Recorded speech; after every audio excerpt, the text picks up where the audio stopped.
Good evening friends. पहला जो आपका चैप्टर था मात्रक वो हो चुका है और ये सेकंड जो है आपका वो होने वाला है। इसमें पहला क्वेश्चन आपका है कि सोनार निम्नलिखित द्वारा प्रयोग में लाया जाता है। तो नौसंचालकों के द्वारा लाया जाता है, ठीक है। दूसरा है आपका कि महासागर में डूबी हुई वस्तुओं की स्थिति जानने के लिए निम्न में से किस यंत्र का प्रयोग किया जाता है। तो हम लोग सोनार का ही यूज़ करते हैं महासागर में, ठीक है। सोनार एक ही क्वेश्चन है। प्रश्रव्य तरंगों का यूज़ करते हैं हम लोग सोनार में। ध्वनि की तीव्रता को मापने के लिए ऑडियोमीटर की यूज़ करते हैं। एनीमोमीटर आपका पवन वेग है। वायु की गति के लिए एनीमोमीटर हम लोग यूज़ करते हैं या पवन वेग, ठीक है। वायु की गति के लिए एनीमोमीटर निम्नलिखित में से कौन सुमेलित नहीं है। इसको पढ़िए और इसका आंसर लगाइए। तो कौन सुमेलित नहीं है? टैक्योमीटर। ये 97 का प्रश्न है यूपीपीसीएस। टैक्योमीटर जो है ना, एक प्रकार का वो सर्वेक्षण उपकरण है जिसे क्षैतिज दूरियों, लंबवत उन्नयन एवं दिशाओं के त्वरित मापन हेतु डिजाइन किया गया है। अन्य विकल्पों के युग्म सुमेलित हैं। पायरोमीटर की सहायता से दूर स्थित उच्च तापीय वस्तुओं का ताप मापते हैं, ठीक है। तो टैक्योमीटर जो है दाबांतर के लिए नहीं है, जबकि ये एक प्रकार का ये सर्वेक्षण उपकरण है और ये दूरी, लंबवत उन्नयन और दिशा के त्वरित मापन के लिए है, ठीक है। दाबांतर के लिए नहीं है। बाकी एनीमोमीटर वायु की चाल, अमीटर विद्युत धारा और पायरोमीटर उच्च ताप के लिए है, ठीक है। 9 नंबर प्रश्न देखते हैं। विद्युत धारा निम्न में से किस उपकरण से मापी जाती है? एमीटर के द्वारा। पोटेंशियोमीटर किसी सेल के ईएमएफ का मापन करने वाला उपकरण होता है। पोटेंशियोमीटर जो कि ऑप्शन में आपका दिया है, ठीक है। 10 नंबर प्रश्न देखते हैं। कौन सा सही सुमेलित नहीं है? तो आपका वोल्टमीटर विभवांतर सही है। एमीटर विद्युत धारा, पोटेंशियोमीटर विद्युत वाहक बल, यानी इसको ईएमएफ कहते हैं हम लोग, इलेक्ट्रोमोटिव फोर्स, ठीक है। तो कौन नहीं है? तो आपका गैल्वेनोमीटर विद्युत प्रतिरोध के लिए नहीं होता है। ये एक संवेदनशील उपकरण है और विद्युत सर्किट में अति सूक्ष्म अति अल्प विद्युत धारा की उपस्थिति का पता लगा सकता है। जो विद्युत सर्किट होता है ना, वो एक सेंसिटिव डिवाइस है ये। और विद्युत सर्किट में अति सूक्ष्म अति अल्प विद्युत धारा की उपस्थिति भी अगर है तो गैल्वेनोमीटर उसको माप सकता है। पायरोमीटर क्या है? पायरोमीटर अभी हम लोग पढ़ चुके थे। पायरोमीटर जो है आपका उच्च ताप के लिए है। पायरोमीटर या पूर्ण विकिरण उताप मापी टोटल रेडिएशन पायरोमीटर की सहायता से अत्यधिक उच्च ताप की माप की जाती है। जहां बहुत ज़्यादा उच्च ताप होता है उसके लिए पायरोमीटर है। यह ताप मापी स्टेफेन के नियम पर आधारित है, जिसके अनुसार उच्च ताप पर किसी वस्तु से उत्सर्जित विकिरण की मात्रा इसके परम ताप के चतुर्थ घात के अनुक्रमानुपाती होती है। इसकी सहायता से दूर की वस्तुओं यथा सूर्य आदि के ताप का मापन किया जाता है, ठीक है। सूर्य ताप के लिए पायरोमीटर का यूज़ कर सकते हैं। इस तापमापी से लगभग हम लोग 800 सेंटीग्रेड 800 डिग्री सेंटीग्रेड आप इसके नीचे का तापमान हम लोग पायरोमीटर से नहीं मान सकते हैं। इतना होना चाहिए, इसलिए सूर्य की गर्मी, ठीक है, क्योंकि इससे कम ताप वस्तुएं ऊष्मीय विकिरण का उत्सर्जन नहीं करती है। तो आपसे क्वेश्चन ये भी पूछ सकता है कि जो ऊष्मीय विकिरण उत्सर्जित करती है वो कौन सी, तो उसके लिए कितना माप है? 800 डिग्री सेंटीग्रेड, ठीक है। निम्नलिखित संयंत्रों में से किसका उपयोग अत्यधिक उच्च ताप को मापने में किया जाता है? पायरोमीटर। उच्च ताप के लिए निम्नलिखित में से किसे पायरोमीटर कहा जाता है? विकिरण तापमापी को पायरोमीटर कहते हैं हम लोग। वह थर्मामीटर जो 2000 डिग्री सेंटीग्रेड मापने हेतु उपयुक्त है वो है क्या? पूर्ण विकिरण पायरोमीटर। पूर्ण विकिरण पायरोमीटर जो है वो थर्मामीटर है जो 2000 डिग्री सेंटीग्रेड मापने के लिए होता है। अत्यधिक उच्च तापमान का ये माप करता है। गतिशील वस्तुओं तथा उन सतहों के मापन हेतु प्रयुक्त होता है जिन तक पहुंचना अथवा उन्हें स्पर्श करना भी संभव ना हो। इसमें ऊष्मीय विकिरण के मापन द्वारा तापमान का मापन किया जाता है, ठीक है।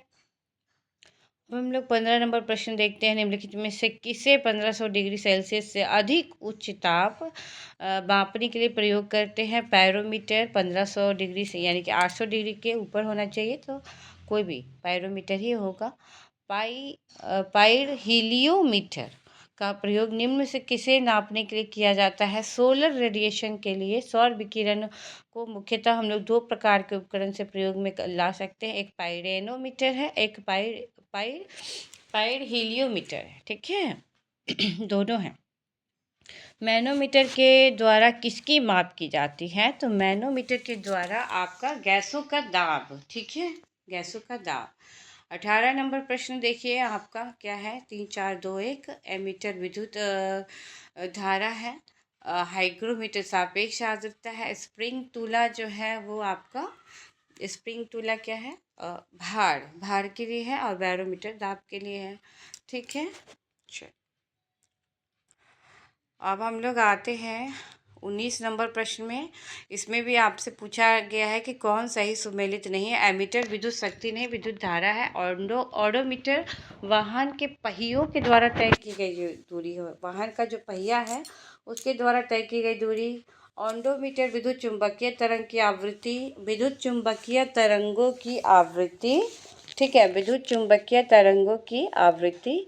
ऑडियोमीटर ध्वनि तीव्रता मापक युक्ति, ऑडियोमीटर जो है ना, ऑडियोमीटर ध्वनि तीव्रता मापक युक्ति है। ऑडोमीटर विद्युत चुंबकीय तरंगों की आवृत्ति है, ठीक है। किस मीटर का यूज़ हम लोग वाहन द्वारा तय की गई दूरी को मापने के लिए करते हैं? ऑडोमीटर। 17वीं का प्रश्न है।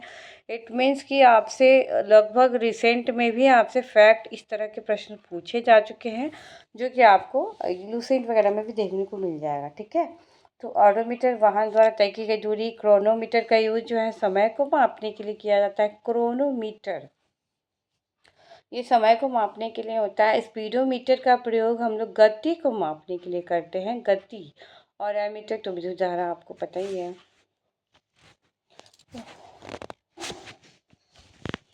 हाँ, तो 21 नंबर प्रश्न आपका है कि वायुमंडलीय दाब को मापने का यंत्र बैरोमीटर होता है, ठीक है। बैरोमीटर में जब पारे का अचानक नीचे आ जाना तूफानी मौसम को दिखाता है। साधारण बैरोमीटर में कौन सा द्रव का प्रयोग किया जाता है? तो ये पारा होता है। बैरोमीटर में पारा का यूज़ किया जाता है। बैरोमीटर या वायुदाब मापी एक यंत्र होता है, ठीक है, जिसकी सहायता से वायुमंडल के दबाव को मापा जाता है। विभिन्न प्रकार के बैरोमीटर में अलग अलग मापक द्रव तथा जल, पारा या हवा का प्रयोग किया जाता है। साधारणतः बैरोमीटर में पारे का प्रयोग अधिक प्रचलित होता है। दूध का अपेक्षित घनत्व ज्ञात किया जा सकता है किसमें? दूध का अपेक्षित घनत्व ज्ञात किया जाता है लैक्टोमीटर में, ओके। दूध का अपेक्षित घनत्व आपका लैक्टोमीटर में ज्ञात किया जाता है, जो शुद्धता का मापन होता है। व्यूटीरोमीटर जो होता है ना, दूध या दूध उत्पाद में वसा की जो मात्रा आती है उसको मापता है व्यूटीरोमीटर, ओके। दूध के घनत्व को किसके द्वारा मापा जाता है? लैक्टोमीटर के द्वारा। वायुमंडल की सापेक्ष आर्द्रता नापी जाती है हाइग्रोमीटर के द्वारा। हवा में आर्द्रता को मापने के लिए आपका फिर से एक ही क्वेश्चन है ना, हाइग्रोमीटर, ठीक है। तो आर्द्रता को मापने के लिए आर्द्रता फिर से आपका हाइग्रोमीटर, आर्द्रता को मानन के वो एक ही क्वेश्चन है। रिंगेल में ये 2021 का है, यूपीआरओ का आपका है। रिंगेल मैन स्केल क्या होता है? धुआं, ठीक है। तो ये क्वेश्चन आपको अगर पहले वाला आपका नहीं है, पुराना है, तो आप इसको नोट कर सकते हो। रिंगेलमैन स्केल का प्रयोग धुएं के घनत्व मापने के लिए किया जाता है। इसका विकास कृषि अभियांत्रिकी के क्षेत्र के फ्रेंच प्रोफेसर जो है मैक्सिमिलियन रिंगेलमैन के द्वारा किया गया है। कृषि अभियांत्रिकी क्षेत्र के फ्रेंच प्रोफेसर है ये, और ये धुएं के घनत्व को मापने के लिए, ठीक है। कौन सही सुमेलित है? तो इसमें ए जो है आपका, यानी कि थर्मोरेसिस्टर इलेक्ट्रॉनिक थर्मामीटर जो है वो है। संधारित्र क्या है? कैपेसिटर आपका थर्मामीटर है। बाइपोलर जंक्शन ट्रांजिस्टर ये आपका गलत है, यहाँ पे आप इसका देख सकते हो डिस्क्रिप्शन बॉक्स में। थर्मोरेसिस्टर जो है एक उपकरण होता है जो इलेक्ट्रॉनिक थर्मामीटर की भांति कार्य करता है, ठीक है। तो यह उपकरण तापमान में परिवर्तन के साथ अपने प्रतिरोध को बदलता है, अतः विकल्प ए सही है। ठीक है, थर्मो रजिस्टर। चलिए, ईईजी क्या होता है? ईईजी क्वेश्चन क्या है? ये ऑलवेज आप सेट वगैरह में देखते होंगे, आपका पूछा गया है, यहीं से उठाकर प्रश्न देखता है आपका, वो हृदय के लिए और मस्तिष्क के लिए ईईजी है। ठीक है, ईईजी जो है आपका मस्तिष्क के लिए है, मस्तिष्क के लिए आपका ईईजी है। ठीक है, इलेक्ट्रोइंसेफेलोग्राम जो है, ईईजी एक परीक्षण होता है जिसका प्रयोग मस्तिष्क की विद्युतीय गतिविधि से संबंधित समस्याओं का पता लगाने के लिए किया जाता है। इलेक्ट्रोइंसेफेलोग्राम एक जो है कि मस्तिष्क में विद्युतीय गतिविधि से संबंधित समस्या के लिए है। ठीक है, इसी प्रकार से देखिए, इसमें भी मापने के लिए है स्टेथोस्कोप जो है हृदय की धड़कन, स्फेग्नोमीटर जो है रक्तचाप, कैरोटोमीटर सोने की शुद्धता, और लक्स मीटर जो है तीव्रता, प्रकाश की तीव्रता के लिए, प्रकाश की तीव्रता मापने के लिए लक्स मीटर, रक्त दाब के लिए स्फेग्नोमीटर, प्रकाश की तीव्रता के लिए लक्स मीटर। रडार क्या है? रडार आपका वो रेडियो तरंग और रेडियो तरंगों के द्वारा वस्तुओं की स्थिति ज्ञात करने के लिए रडार होता है। एक यह जो है कई बार कई एग्जाम में देखिए पूछा गया है, जिसका पूर्ण रूप है रेडियो डिटेक्शन एंड रैंकिंग। यह वस्तुओं का पता लगाने वाली एक प्रणाली है जो सूक्ष्म तरंगों का उपयोग करती है। इसके द्वारा रेडियो तरंगों के माध्यम से दूर की जो वस्तुएं हैं उसकी स्थिति, उसका ऊंचाई, दिशा और गति, स्थिति, ऊंचाई, दिशा और गति जो है पता लगाया जाता है रडार के द्वारा। रेडियो डिटेक्शन रैंकिंग ये वस्तुओं का पता लगाने के लिए है। ठीक है, और इसमें सूक्ष्म तरंगों का यूज़ किया जाता है। कौन सी राशि रिक्टर पैमाने पर मापी जाती है? भूकंप की तीव्रता, ये आप सबको पता है। भूकंप की तीव्रता का मापन रिक्टर पैमाने पे भूकंप की तीव्रता। 39 नंबर प्रश्न हो गया। 40 नंबर देखिए क्या कह रहा है, कौन सुमेलित नहीं है? रिक्टर पैमाना जो है भूकंप की तीव्रता के लिए, नॉट आर्द्रता के लिए। ओके, और किलो वाट आवर जो है विद्युत के लिए है, जो हम लोग विद्युत को मापते हैं उसमें। निम्न में से भूकंप मापी यंत्र कौन सा है? आपका सिस्मोग्राफ जो है भूकंप मापी यंत्र है। 41। ठीक है, ये आपका भूकंप मापी है। 41 का सिस्मोग्राफ है। 42 नंबर प्रश्न देखिए, किस यंत्र का भूकंप तरंगों के मापन के लिए प्रयोग किया जाता है? सिस्मोग्राफी है। भूकंप की तीव्रता का मापन एक ही क्वेश्चन है आपका, सिस्मोग्राफ।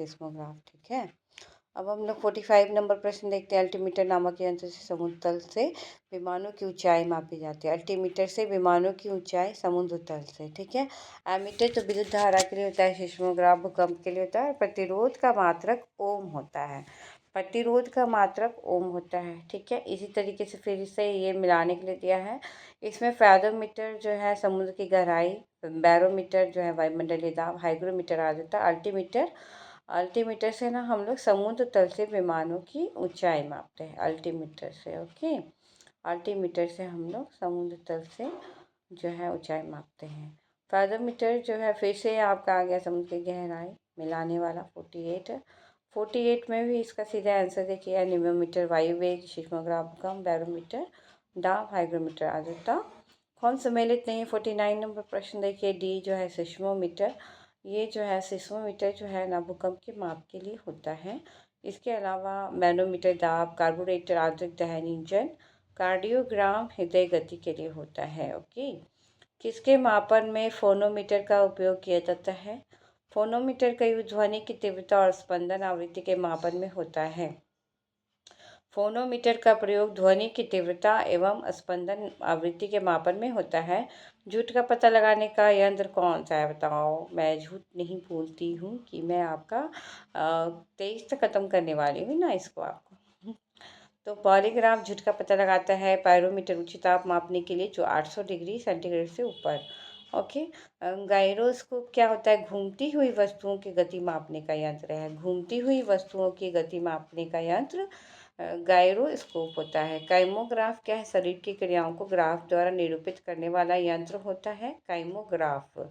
शरीर की क्रियाओं को ग्राफ द्वारा निरूपित करने वाला यंत्र, जैसे रक्तचाप, हृदय की धड़कन आदि। ठीक है, 52 नंबर प्रश्न में आइए देखते हैं हम लोग ऊर्ध्वाधर तल एलिवेशन एंड क्षैतिज तल एजिम्थ में कोणीय दूरी जो है 2020 छत्तीसगढ़ का क्वेश्चन है। कह रहा है कि कोणीय दूरी को मापने में प्रयुक्त होने वाला यंत्र कौन सा है। ठीक है, तो ये आपका है थियोडोलाइट। थियोडोलाइट जो है क्षैतिज तल और ऊर्ध्वाधर तल में कोणीय दूरी को मापने के लिए थियोडोलाइट का यूज़ किया जाता है। 53 नंबर प्रश्न देखिए आप। इसमें कह रहा है, ये IAS 2023 का प्रश्न है आपका। कह रहा है इसमें कि उपयुक्त में से कितनी क्रियाओं में त्वरण मापी एक्सेलरोमीटर के प्रकार की आवश्यकता होगी। तो सभी है आंसर, जैसे कि कार क्रैश टक्कर का जिससे एयर बैग लगभग तुरंत फैल जाते हैं, इसमें त्वरण मापी यानी कि एक्सेलरोमीटर की आवश्यकता है। लैपटॉप अचानक धरातल पर गिर पड़ने का जिससे हार्ड ड्राइव तुरंत बंद हो जाता है, तो उसका पता लगाने के लिए भी आपका त्वरण मापी हो सकता है। स्मार्टफोन के झुकाव का जिससे पोर्ट्रेट और लैंडस्केप मोड के बीच प्रदर्शन घूम जाता है, उसका पता लगाने के लिए भी आपका त्वरण मापी है। तो ये बहुत ही सिर्फ ये आप देख के छोड़ देते हो ना कि क्या है, IAS का क्वेश्चन है, इतना बड़ा साइंस का क्वेश्चन है, बहुत हार्ड होगा।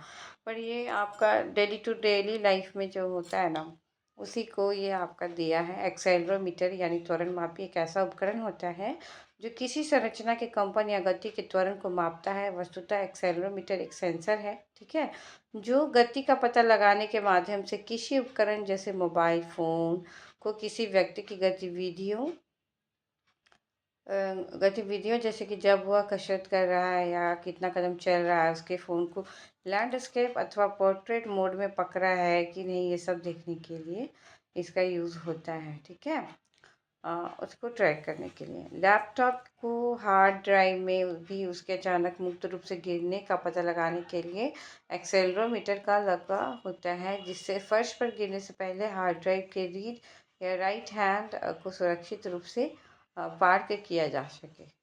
ठीक है, ओरिएंटेशन के लिए स्मार्टफोन के झुकाव का पता लगाने से लेकर दुर्घटना के दौरान कार में एयरबैग को ट्रिगर करने तक एक्सेलरोमीटर सेंसर का यूज़ हमारे दैनिक जीवन, वही चीज़ आ गया ना, दैनिक जीवन में यूज़ होता है।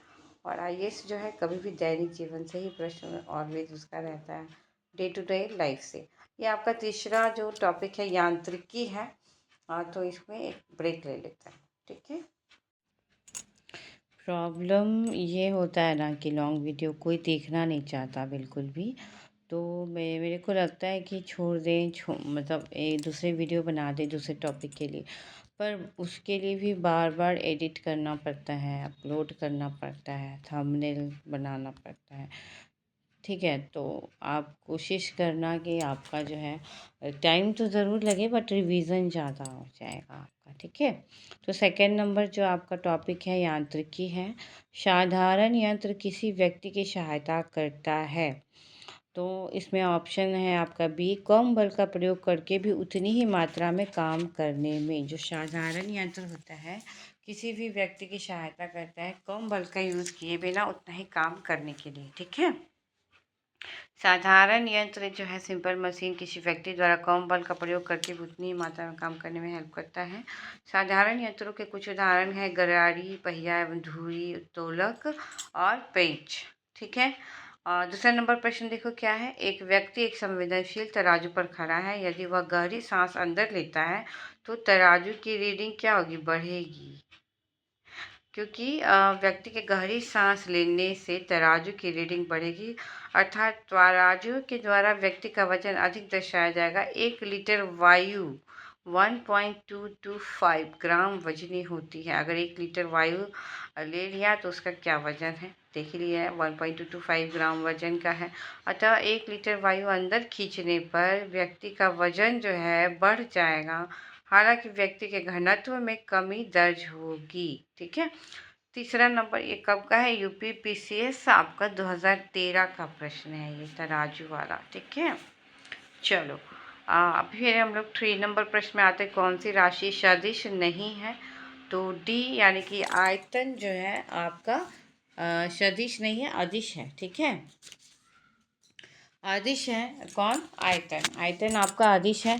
इसके अलावा अदिश राशि में है आपका लंबाई, समय, द्रव्यमान, घनत्व, आयतन, क्षेत्रफल, कार्य, ऊर्जा, शक्ति, गुरुत्वीय विभव, विद्युत विभव, दाब, विद्युत वाहक बल, ठीक है, दूरी, चाल, शक्ति, तापमान, ताप, गति, ये सभी गति 67 में पूछ चुका है आपका। तो ये सभी अदिश राशि है, ठीक है। 5वां नंबर प्रश्न देखिए, कौन सी सदिश राशि नहीं है? सदिश राशि कौन नहीं है? तो इसका मतलब अदिश राशि के बारे में बोल रहा है, तो गति जो है आपका अदिश राशि है। ये 67 में भी आपका देखिए कि यहाँ पे दिया है, पूछ चुका है, ठीक है। बाकी जो है आपका सभी सदिश राशियाँ हैं। वेग है, बल, आघूर्ण, टॉर्क, विस्थापन, ये सभी जो है आपका सदिश राशि है। वेग है, त्वरण है, विस्थापन है, बल है, रेखीय संवेग है, बल आघूर्ण है, कोणीय संवेग है, कोणीय वेग, भार, बल का आवेग, बल आघूर्ण की माप, चुंबकीय क्षेत्र, भार, विद्युत तीव्रता, प्रवणता, विस्थापन, संवेग, ये सभी जो है संवेग और ये प्रवणता, ये सभी आपका सदिश राशि है। किसका मात्रक नहीं होता है? तो विकृति का नहीं होता है। मूल भौतिक राशि 60 है, सब हम लोग पहले पढ़ चुके हैं। धारा घनत्व क्या है? एम्पियर प्रति वर्ग मीटर होता है धारा घनत्व, और यह भी सदिश राशि है। धारा घनत्व एम्पियर पर वर्ग पर मीटर स्क्वायर जो होता है, ये सदिश राशि है। ये पूछ चुका है आपका प्रश्न, ठीक है, इसमें आएगा आपको। 6ठा नंबर प्रश्न देखते हैं, कौन सी अदिश राशि है? डा, बाकी सब सदिश है। निम्नलिखित में से कौन सी सदिश राशि है? संवेग, बाकी सब अदिश है। पदार्थ के संवेग और वेग के अनुपात में कौन सी भौतिक राशि प्राप्त की जाती है? तो पदार्थ के संवेग और वेग के अनुपात में आपका द्रव्यमान प्राप्त किया जाता है। किसी वस्तु के द्रव्यमान तथा वेग के गुणनफल को उस वस्तु का संवेग कहते हैं हम लोग, ठीक है। वस्तु के द्रव्यमान और वेग के गुणनफल जो होते हैं, उस वस्तु का हम लोग संवेग कहते हैं, ठीक है। बल का गुणनफल क्या है? द्रव्यमान और त्वरण का गुणनफल बल होता है, द्रव्यमान और त्वरण का, ठीक है। बल व धक्का एक खिंचाव है, ये आप लोग को पता है, F=ma। निम्नलिखित में से कौन एक गैर संपर्क बल है? ये 17वीं का प्रश्न है। चुंबकीय बल जो है गैर संपर्क बल है। चुंबकीय बल गैर संपर्क बल है आपका, ठीक है। बाकी संपर्क जो है वो प्रभावी बल, घर्षण बल, ये सभी आपका, ठीक है। गैर संपर्क बल में वे बल जो किसी वस्तु पर उसके साथ किसी भी भौतिक संपर्क के बिना कार्य करते हैं। गैर संपर्क बल वो बल होते हैं जो किसी वस्तु पर उसके साथ किसी भी भौतिक संपर्क के बिना कार्य करते हैं। चुंबकीय बल जो है एक गैर संपर्क बल के उदाहरण है, जबकि घर्षण बल जो है तथा प्रभावी बल है संपर्क बल का उदाहरण है। घर्षण बल और प्रभावी बल संपर्क बल का है उदाहरण। गैर संपर्क बल में वस्तु के एक दूसरे के साथ संपर्क होने की संभावना बहुत कम होती है और भौतिक संपर्क के बिना ही वो कार्य करते हैं किसी वस्तु पर, ठीक है।